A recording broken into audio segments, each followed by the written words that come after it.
Buenas tardes, señorías. Quiero comenzar mi intervención teniendo un recuerdo para las familias de las 8.000 personas que han fallecido durante el año y medio.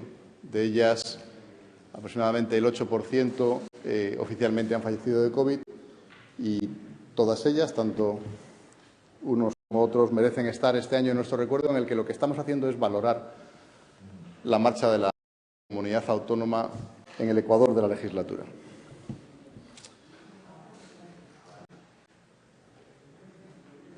La sensación, cuando examino la situación de la actuación del Gobierno, es estar ante el fin de un ciclo. Efectivamente, el esfuerzo combinado del Partido Popular y el Partido Socialista consiguieron hace 20 años convertir al Partido Regionalista en lo que es hoy el partido mayoritario de Cantabria. Fue un esfuerzo tenaz y probablemente no previsto, que ha facilitado un proyecto político que se ha mantenido en el Gobierno con don Miguel Ángel Revilla como presidente durante 20 años. Pero es un proyecto que está agotado. Es un proyecto que carece, o es una labor política que carece de proyecto, carece de logros, carece de legado, carece de ningún tipo de actuación. Voy a intentar explicarlo. El COVID, que desde el punto de vista sanitario ha sido uno de los momentos más tristes de nuestra historia, desde el punto de vista económico ha supuesto algo que no estaba previsto y que es trascendental en el modelo de inversión y modelo de gestión pública que tiene Cantabria, y es un efecto común a toda Europa. Y es sorpresivamente, después de políticas de austeridad, Europa ha decidido salir de la crisis regando con dinero a todas las administraciones públicas. No solo se nos ha autorizado a incrementar en un 20% nuestra deuda, llegando al 120% del PIB, sino que además se va a fomentar inversiones públicas en un nivel tal que probablemente no volvamos a tener hasta dentro de 30 años.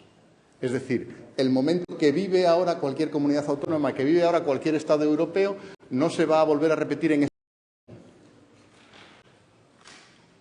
La falta evidente de proyecto político, la falta evidente de que este ciclo se está agotando, de que no hay ideas, no hay proyecto, no hay estrategia, es el uso de estos fondos.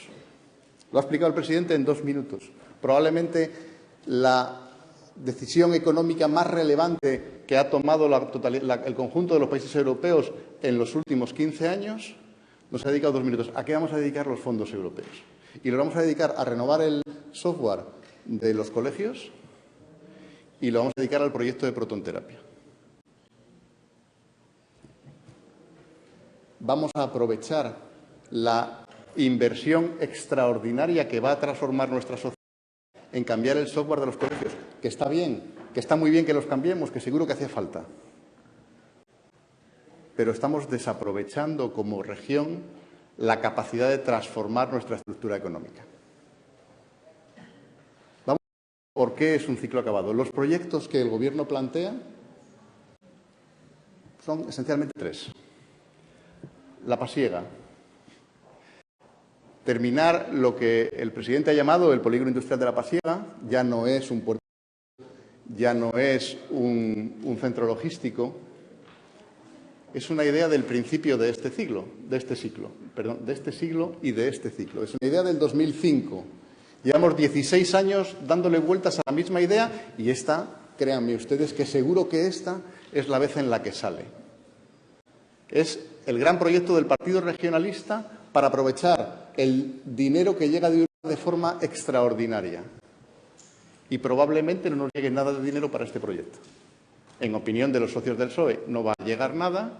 En opinión del presidente del Gobierno, hombre, han hablado muy bien de él. Sánchez ha hablado muy bien de este proyecto y eso me preocupa.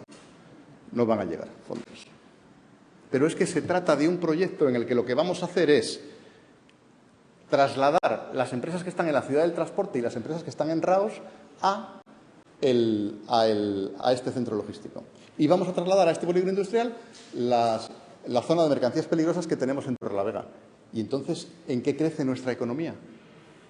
En nada. La mitad del polígono industrial se va a dedicar a reubicar empresas, no a crear riqueza, no a asentar nuevas empresas. Que, por cierto, ninguna mayor de 100 trabajadores se ha instalado como nueva empresa en Cantabria desde 2015.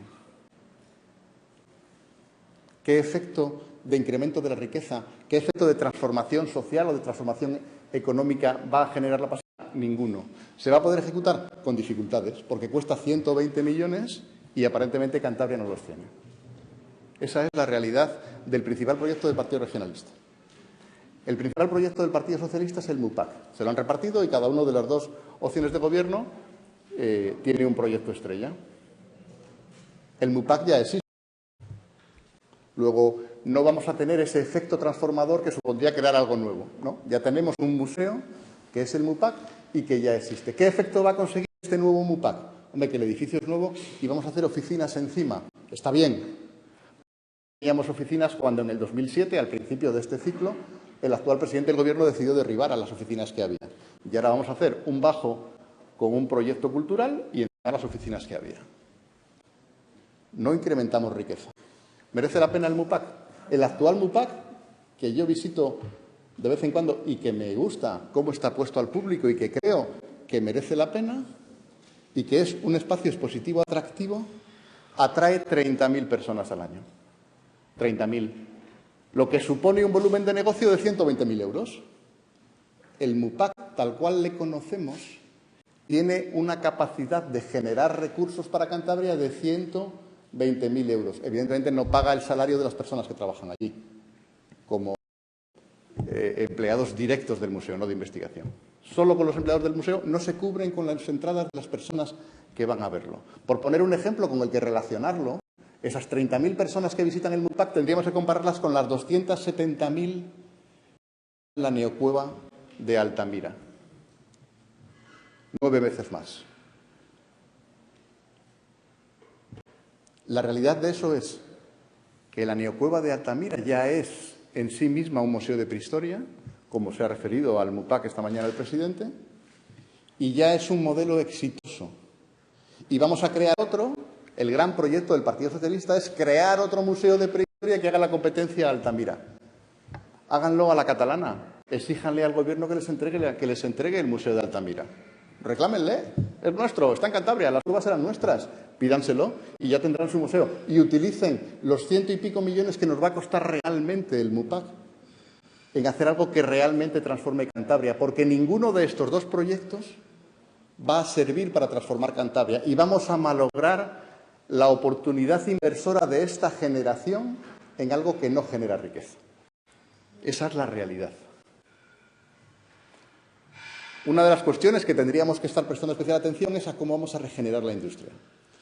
Y cuando hablamos de regenerar la industria, todos tenemos que pensar en la cuenca del Besaya, porque desde Reynosa hasta Suances, toda la cuenca del Besaya es la zona más castigada por el incremento de nuestra potencia industrial, la más castigada.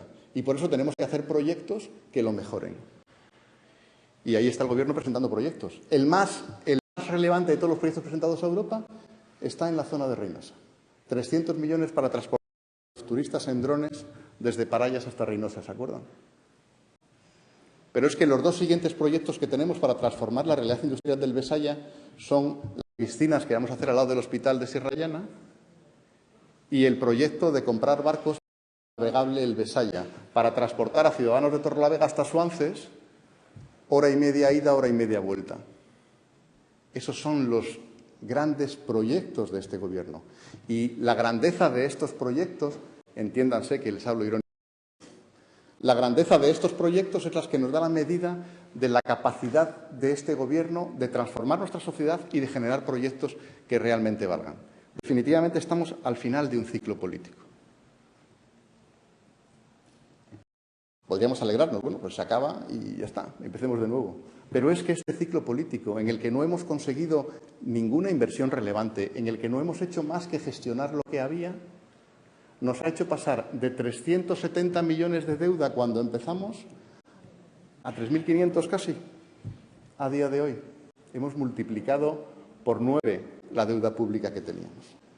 Desde el 2015 Fíjense, la primera legislatura el presidente de la comunidad autónoma presumía en el 2007 de que solo había aumentado la deuda pública en 900.000 euros. Debió pensar que se había equivocado.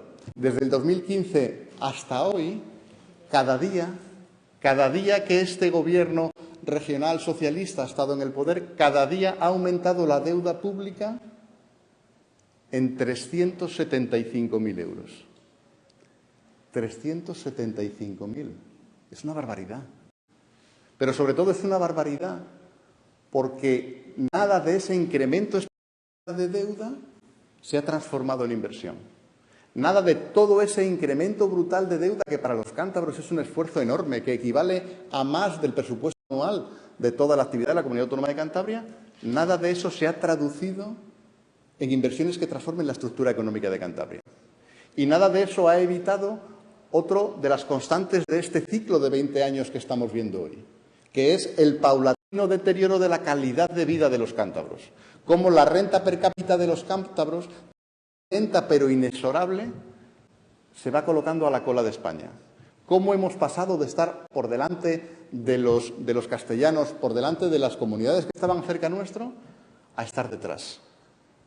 Cómo nos hemos ido acostumbrando como cántabros a que nuestro poder adquisitivo desaparece en cuanto salimos de Cantabria, porque cualquiera de las comunidades de al lado tiene un coste de vida superior al nuestro. Y esa es la realidad de Cantabria.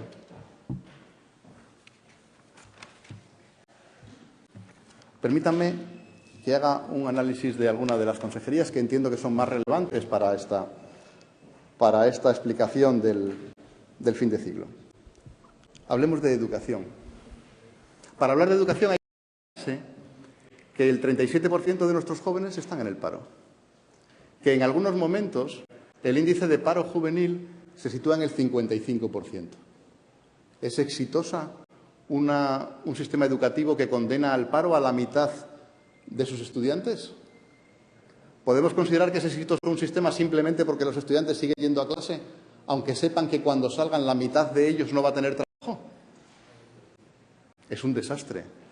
Es un desastre, porque uno de los objetivos que debe tener ese formato educativo, además de formarles como personas, de convertirles en ciudadanos críticos y capaces de entender el mundo que les rodea, es prepararles para su actividad laboral.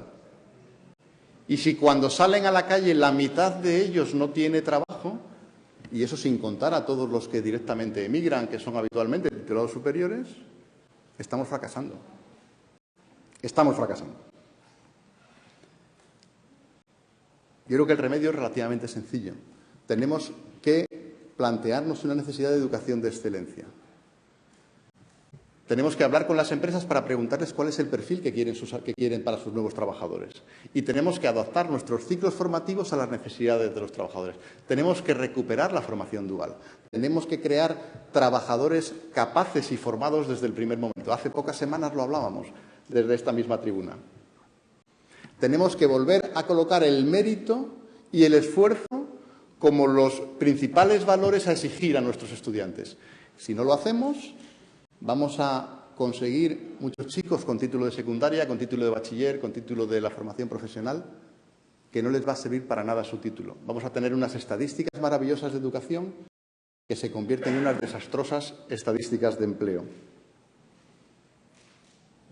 Tenemos que optar claramente por el bilingüismo, y ahora hablaremos de la universidad.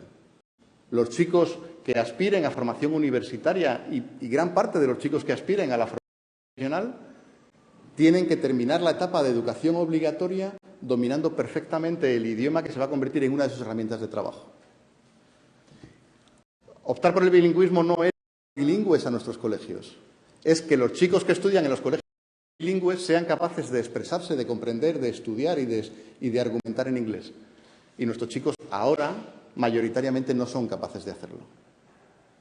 Tenemos que apoyar a los colegios que los padres piden que apoyemos.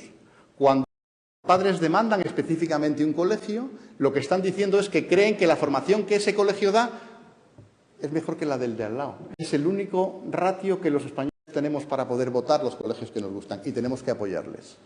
No podemos interferir en el derecho de los padres o el derecho de los hijos a estudiar en el colegio que quieren. Y probablemente como región necesitamos, si no tenemos ninguno, algún colegio privado de excelencia. Algún colegio al que poderle decir a los directivos de grandes empresas que se pueden venir de Madrid a Santander porque sus hijos van a tener un colegio para pijos. Sí, porque si no le tienen, no van a venir. Y lo van a pagar ellos. Y nos va a servir al resto de los ciudadanos de Cantabria para aprender en colegios y aplicar las normas que ellos utilizan de forma vanguardista en los colegios que nosotros tenemos. La Universidad de Cantabria tiene 120 millones de presupuesto. Y tenemos dos formas de explicarle a nuestros alumnos que es la tercera mejor de España en muchas cosas o explicarles que es la 600 y pico en el ranking internacional. Son las dos formas. Convencerles de que lo que estudian es extraordinario o convencerles de que la capacidad de mejora de nuestra universidad es notable. ¿Bien? Bien. Si yo estuviera en el gobierno probablemente les diría lo primero. Estás en la mejor de las universidades posibles. Y el hecho de que no vengan estudiantes de otras comunidades es puro azar, es que no son. El hecho de que mayoritariamente son ciudadanos de Cantabria, los que estudian en la Universidad de Cantabria, no obedece a que la excelencia de nuestra universidad no es capaz de atraer estudiantes de fuera, sino a que no saben que la Universidad de Cantabria es tan excelente. Igual porque se fijan en los ratios internacionales o en los rankings. Tenemos que mejorarlo. Tenemos una universidad endogámica que tenemos que transformar. Son rarísimos los profesores que no se han formado en la Universidad de Cantabria. Efectivamente, honrosas excepciones de catedráticos que vienen de fuera. Honrosas son las excepciones de catedráticos, de doctores que se han doctorado fuera de España. Fuera de España. Había universidades públicas que establecían que no podían emplear a ningún profesor que no hubiera alcanzado el doctorado de España. En la nuestra ni nos lo planteamos. ¿Cuántos grados como universidad se imparten exclusivamente en inglés? Ninguno. ¿Cuántos másters? Ninguno. Y dirán, bueno, ¿para qué? Si los que vienen son de Santander. Y es verdad. Pero tenemos una universidad pequeña en una población envejecida que cada vez va a tener menos estudiantes cántabros. Y si no optamos por la especialización, nos vamos a encontrar con que nuestra universidad poco a poco se va a ir encogiendo. Poco a poco el número de estudiantes va a ser menor hasta que el ratio de 12.000 euros por estudiante se va a convertir en 15.000, se va a convertir en 20.000 y vamos a ser incapaces de asumirla. Y vamos a ir bajando todavía más la calidad. Tenemos que conseguir una universidad del tamaño que tenemos, que no es excesivamente grande, pero lo suficientemente especializada como para poder atraer estudiantes y talento del resto de las comunidades de España y del resto de los países europeos. El ejemplo de Holanda es espectacular. Aproximadamente el 40% de los estudiantes de las universidades holandesas, de los Países Bajos, son extranjeros. Tiene 4 universidades, un país de 6 millones de habitantes, 4 universidades entre las 50 mejores del mundo. Han convertido la universidad en una industria rentable que atrae talento y profesorado capaz. Y Cantabria está renunciando a esa pelea porque cuando se mira en el espejo ve a la mejor universidad posible, y no lo es. Y hay que empezar a explicarlo.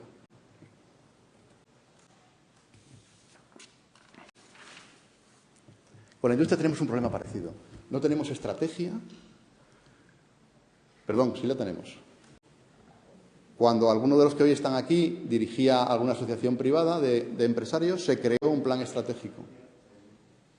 Como no era de esta administración, se desechó.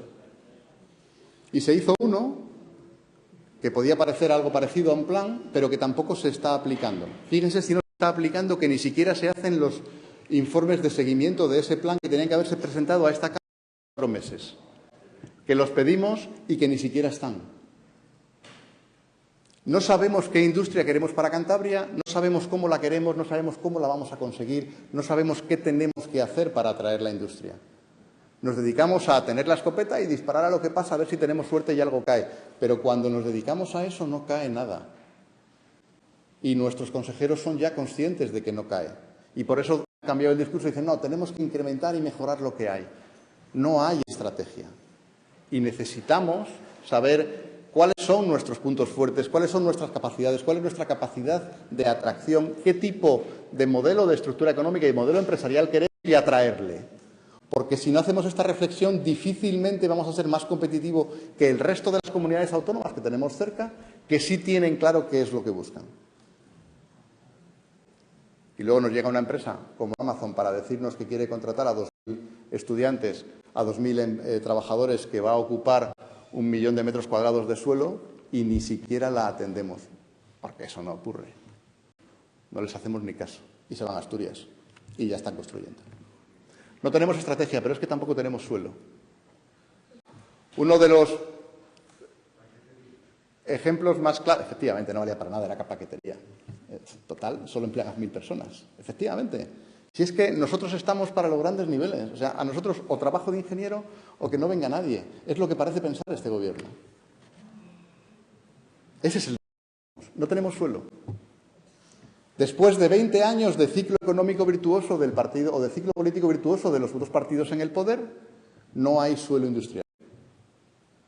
No han sido capaces todos ustedes de sacar adelante el polígono en 16 años.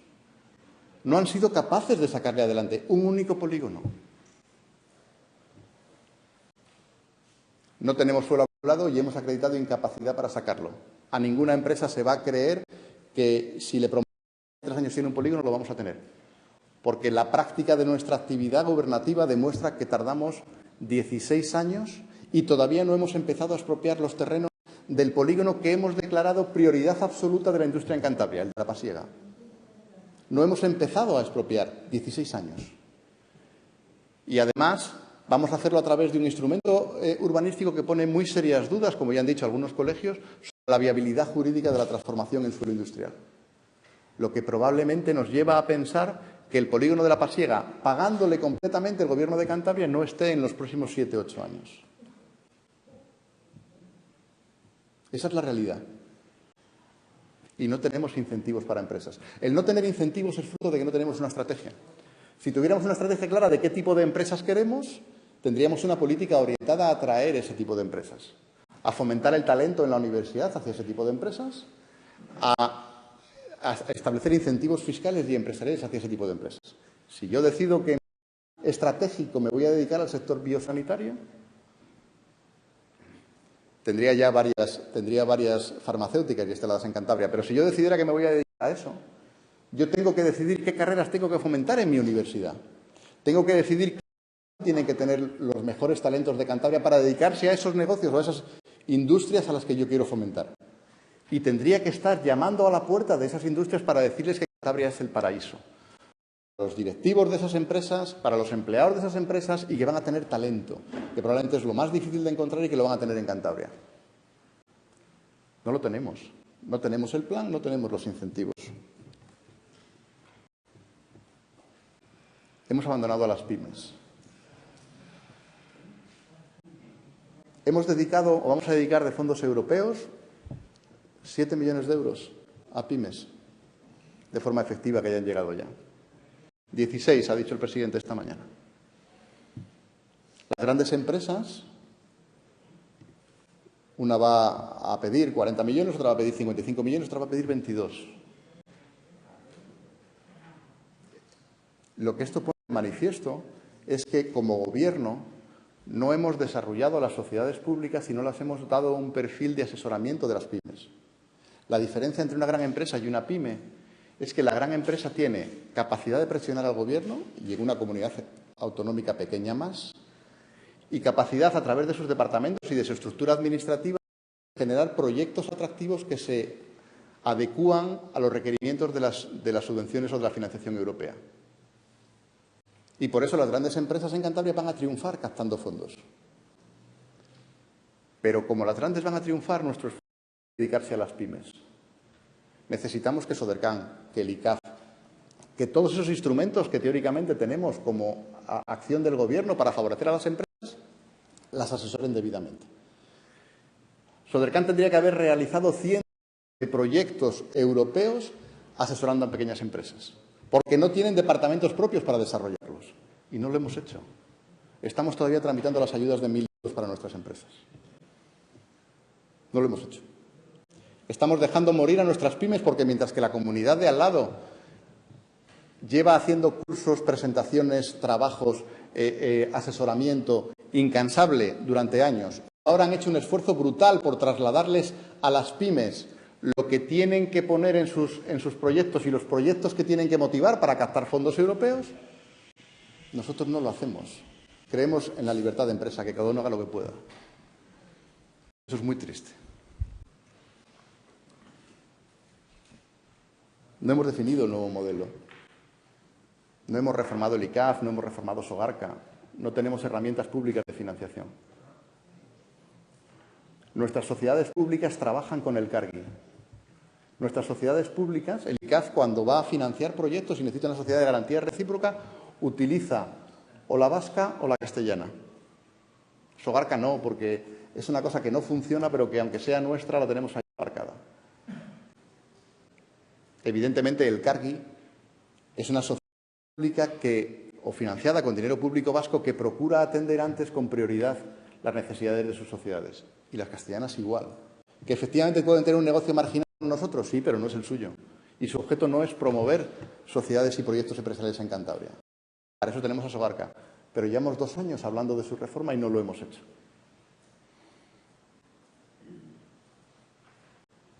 Hemos fomentado el aeropuerto. Nos gastamos casi 9 millones al año en ayuda, en dinero que entregamos a las compañías aéreas. Efectivamente, como señalaba un compañero, viajamos a Marrakech y a muchos otros países. Pero no tenemos una comunicación con Madrid que permita que los empresarios vayan a primera hora de la mañana y vuelvan. Si alguno de ustedes quisiera ir el jueves, por ejemplo, a Madrid, se encontraría con que le cuesta el billete de ida y vuelta en el día 400 euros. Con que llega a Madrid en el primero de los vuelos a las 10:30 de la mañana y que se tiene que volver a media tarde. Hemos suprimido el vuelo que salía a primera hora y que nos permitía estar en Madrid a las 9. ¿Por qué? Pues porque igual no hay empresarios o igual no hay demanda. No lo sé. Pero si estamos pagando dinero, debemos pagarla para dar servicio a los ciudadanos cántabros. Hemos convertido Parayas en un aeropuerto de turismo. Pero desgraciadamente, nuestro dinero sirve para fomentar el turismo de los destinos de nuestro aeropuerto. Salvo que me quieran decir que están hartos de ver a ciudadanos de Marrakech hospedándose en nuestros hoteles, o ciudadanos de Budapest que vienen a conocer Cantabria. No es así. Nos gastamos dinero en fomentar compañías aéreas turísticas que a poco precio llevan a nuestros ciudadanos de vacaciones fuera de Cantabria. Está bien, está fantástico, pero no mejora el nivel de renta de nuestros ciudadanos, no mejora la riqueza de Cantabria. El saldo neto de turistas que recibimos frente al que remitimos es desolador y nos cuesta 9 millones de euros al año. Más que Cantur. ¿Recuerdan un Cantur son 15 millones? Hemos pasado de tener una sociedad que tenía que fomentar el turismo a ser una sociedad que consume 15 millones de euros. Hemos pasado de una sociedad que generaba beneficios antes de este ciclo virtuoso regional socialista a tener una sociedad que lo pierde. En sanidad. El principal problema sanitario de Cantabria, en mi opinión, a excepción de la pandemia del COVID, es la brecha sanitaria.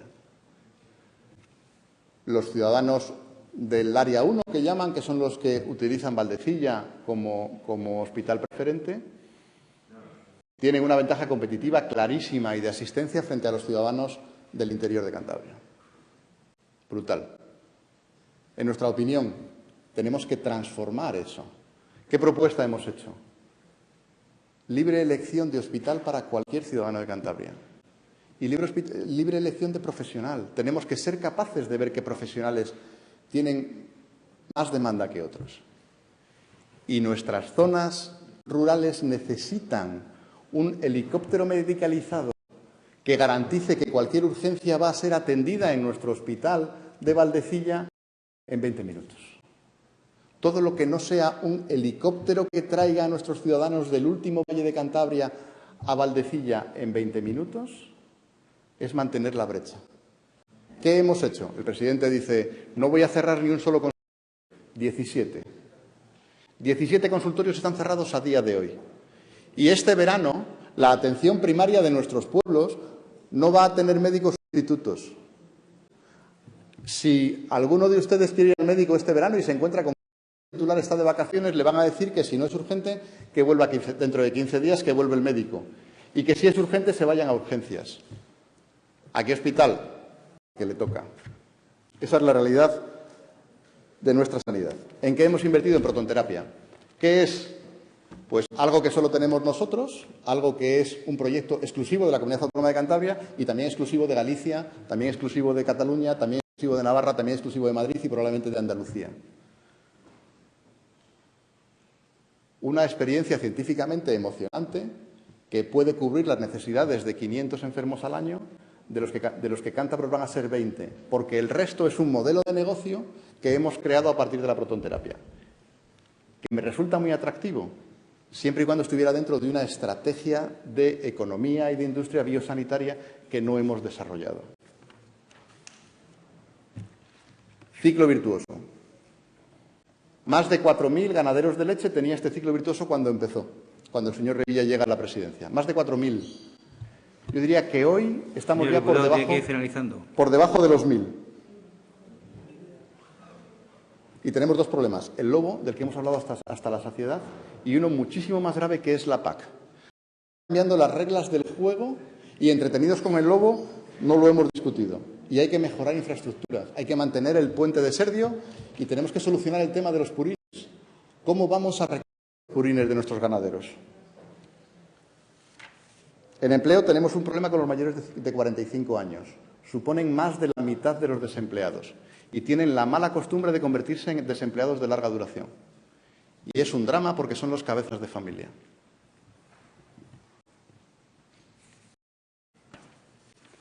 Lo de las obras, la verdad que no es una crítica al Gobierno regional, porque todas las obras que el Gobierno regional se plantea como objetivo son obras nacionales. El Departamento de Obras Públicas es un departamento que tiene como principal objeto reclamar a Madrid que haga obras públicas. Me da igual que sea limpieza de ríos, construcción de AVE, lo que sea.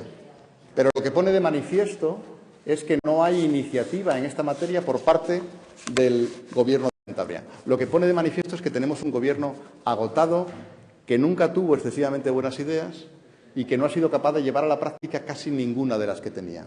Ninguna que merezca la pena recordar. Ninguna de la que el presidente se haya enorgullecido esta mañana en más de 2 horas de explicación. Y eso nos tiene que hacer pensar. Estamos al final de un ciclo y tenemos que poner las bases para empezar otro, probablemente mejor, porque hay margen de mejora, cuanto antes. Muchas gracias.